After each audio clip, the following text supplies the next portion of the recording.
দেখছেন সিএনজি, আমাদের ভাগ্য কত ভালো। যে বরাবর দেখা যাচ্ছে এটা আমাদের বাড়ি। এতটুকু রাস্তার জন্য আমরা যেতে পারি না, পাকা করে দিলে যেতে পারি।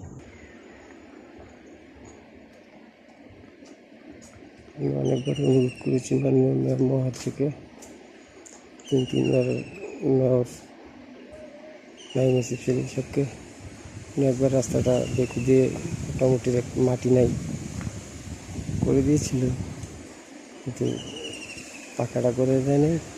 এই যে একটা হাক্কা আর একটা সামনে আছে হাসানপুরের। মাশাআল্লাহ আমরা খুব ভাগ্যবান, এখনো 2 হাক্কা বহন করে শাহিনের বাড়ির সামনে। মাশাআল্লাহ, আমি অনুরোধ করবো মাননীয় এমপি মহোদয়কে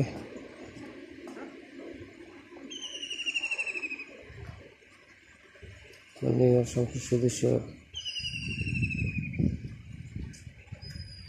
ইঞ্জিনিয়ার আব্দুল সবুর সব আমার নেতাকে এই ব্রিজটা করে রেখেছে, রাস্তাটা হয় না। দয়া করে মাটির কারণে হচ্ছে না, দয়া করে যেন রাস্তাটা মাননীয় মেয়র মহোদয় করে দেয়, এই অনুরোধটুকু আমার